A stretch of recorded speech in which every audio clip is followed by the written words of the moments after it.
अगर आप इस चैनल पे नए हैं तो इसको सब्सक्राइब कर लीजिए और बेल आइकन को प्रेस कीजिए ताकि हमारी नई आने वाली तमाम वीडियोस की नोटिफिकेशन आपको मिलते रहें और आप हमसे कनेक्ट रहें। बिस्मिल्लाहिर्रहमानिर्रहीम। खातिन हज़रात, मैं हूँ अख्तर अब्बास और आप सबको मेरा सलाम पहुँचे। ईद पे लोग ज़्यादा परेशान क्यों होते हैं और लड़कियाँ, ख़वातीन, माएँ ज़रा सी बात पे डिप्रेशन का शिकार क्यों हो जाती हैं? इस बारे में कई सारे इस्तफ़सारात यानी सवाल आए हैं कि हमें इतनी जल्दी कपड़े अच्छे पहने होते हैं, खाना वाना भी ठीक होता है घर में सब, मगर डिप्रेशन बहुत जल्दी होती है और ये डिप्रेशन सारे दिन की खुशी को मार जाती है, ख्वार कर देती है। आपने कभी सोचा वैसे डिप्रेशन और एंग्जाइटी है क्या? जब हम दूसरों से मुकाबला करते हैं बेजा, जब हमारी ख्वाहिशें ज़्यादा होती हैं और वो पूरी नहीं होती, जब रिश्तों से हमें बहुत ज़्यादा तवक्को होती है, प्रोटोकॉल की वो कम मिलता है, हमने कोई मंसूबा पेश किया, कोई राय दी और वो रिजेक्ट हो गई। ईद शबरात के मौके पे जो दूसरों से मुसाबकत है कपड़ों में, मेकअप में, किसी का आगे बढ़ जाना, ख़ुद आपका फ़ील करना कि मैं पीछे रह गई हूँ, ये भी बहुत बड़ी वजह बनती है। इसी तौर पे माली आसूदगी, अगर पैसे आपको कम मिले, आपको तवक्को ज़्यादा थी, तो भी ये डिप्रेशन की वजह बनती है। दूसरों का बुरा रवैया, चाहे वो सास हो, चाहे वो नंद हो, चाहे वो घर में कोई दूसरे जो इज़्ज़ा व कारब हों, उनका जो बुरा रवैया है, वो ये बुरा रवैया हम उसको कहेंगे जिसकी आपको तवक्को नहीं थी, यू आर नॉट एक्सपेक्टिंग, पर उन्होंने बुरा रवैया दिखाया, तो नतीजतन आपकी मर्ज़ी कहीं पूरी नहीं हुई तो सारे दिन की खुशी गारत हो जाती है। इस पर हल क्या है, इसको कैसे देखा जाए? एक पहले हम मैसेज सुन लेते हैं, फिर हम आगे। सर, मुझे बहुत ज़्यादा खुशी हुई कि आपने इतनी जल्दी रिस्पॉन्स दिया। अल्लाह ताला आपको खैर दे और आपकी ज़िंदगी में और आपकी बेटियों की ज़िंदगी में खैर रखें। आप ज़रूर सुनाइए मेरा ये क्लिप, लेकिन थोड़ा-सा मेहरबानी ये कीजिएगा कि थोड़ी-सी आवाज़ अगर थोड़ा-सा चेंज हो जाए, थोड़ा-सा डाउन करके सुना दें ताकि पहचानी ना जाए। ये आप कर सकते हैं। Thank you so much. अस्सलाम वालेकुम सर। अच्छा, ये वो बहादुर ख़ातून हैं जो माशाल्लाह MSc हैं, पढ़ी लिखी हैं, और उन्होंने अपना जो ये मसला है वो बयान करते हुए कहा कि बेशक मेरी आवाज़ दे दें, थोड़ी सी तेज़ कर दें ताकि पहचानी ना जाए। और उनका मसला ये है कि उन्हें ईदों पे मौके पे जो डिप्रेशन होती है या एंजाइटी होती है, वो इस बात पे कि जिस भाभी को वो ब्याह के लाई हैं वो ना बहनों का प्रोटोकॉल देती हैं, ना भाभीयों का प्रोटोकॉल देती हैं, और घर में उनकी वजह से एक अजीब वीरानी वाली कैफियत होती है। वो कमरे में घुसी रहती हैं, खाने पीने पे या मेहमानदारी पे उनकी पूरी तवज्जो नहीं होती।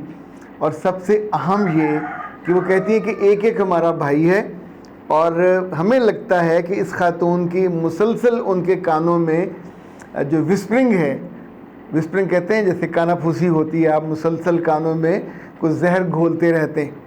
वैसे इससे एक सवाल ये भी पैदा होता है कि क्या गांव की लड़कियां ज़्यादा मक्कार होती हैं? शहरों में आके शहरी लड़कों को वो जल्दी बेवकूफ़ बना लेती हैं, उनके रिश्तों को जल्दी तोड़ देती हैं। मुमकिन है आपकी राय ये हो कि शहर की लड़कियां भी कम नहीं होती, पर अजीब सी बात है, गांव की लड़कियां कम पढ़ी लिखी, कम वसाइल के बावजूद धीरे धीरे वो जिस रिश्ते पे चाहें गालिब आ जाती हैं, चाहे अपनी आवाज़ की टोन से, चाहे बच्चों की मोहब्बत से। आई डोंट नो, मुमकिन है खिदमत से होता हो, लेकिन ऐसा होता ज़रूर है।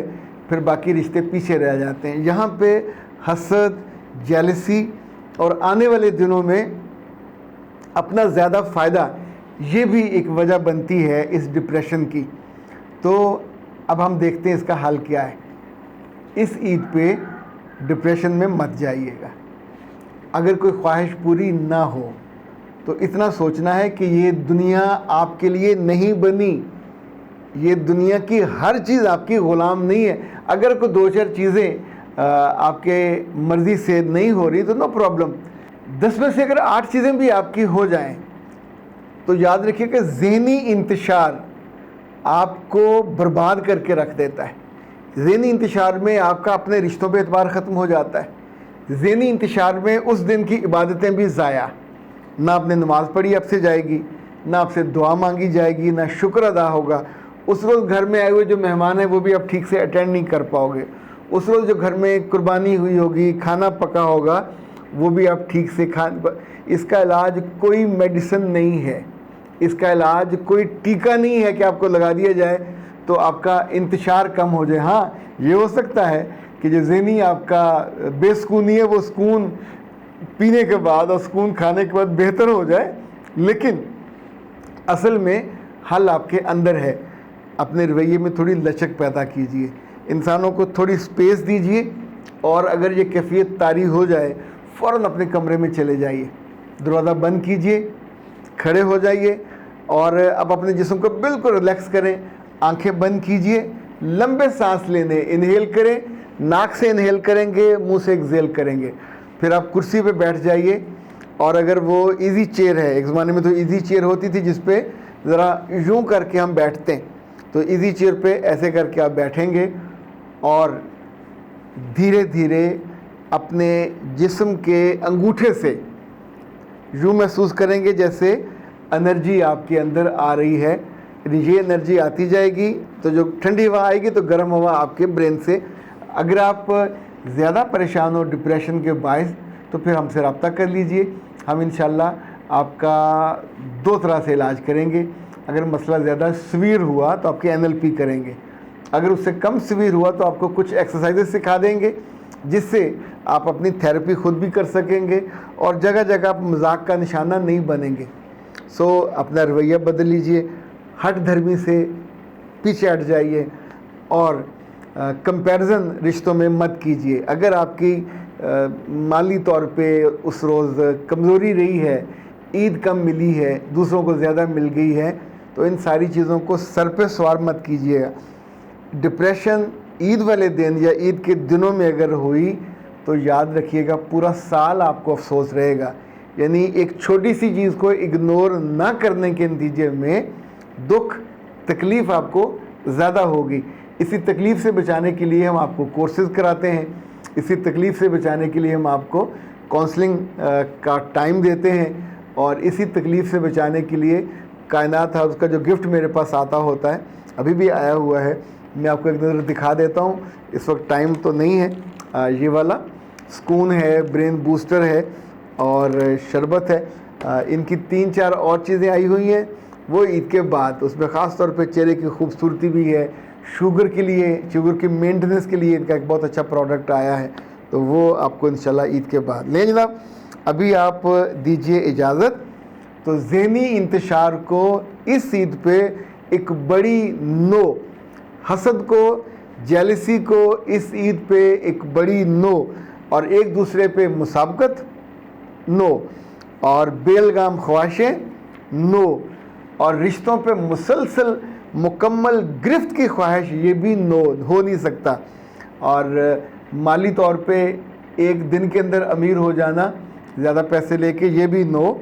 जो दूसरों के बुरे रवैये हैं, होते हैं, आइंदा भी रहने हैं, कभी ख़त्म नहीं होंगे, तो इस पे भी दिल बुरा नहीं करना। याद रखिएगा, ये जो नरम रवैया है, जो लचक है, ये जो अंडरस्टैंडिंग है, और उसके बाद आपकी इबादत। हाँ, कभी कभी किसी प्यार भरे रिश्ते में किसी बहन से, भाई से, दोस्त से गपशप भी की जा सकती है। पिछले दिनों लंदन से एक खातून ने रात गए मुझे कॉल की और कहा कि सर दुनिया में इस वक्त कोई नहीं है कि जो मुझे इस वक्त टेंशन हो रही है, स्ट्रेस हो रही है, मैं फ़ौरन रिलीज़ करना चाह रही हूँ।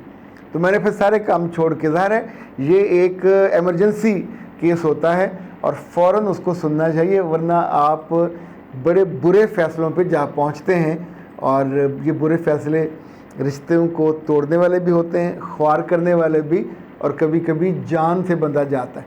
अख्तर अब्बास को दीजिए इजाज़त। अस्सलाम।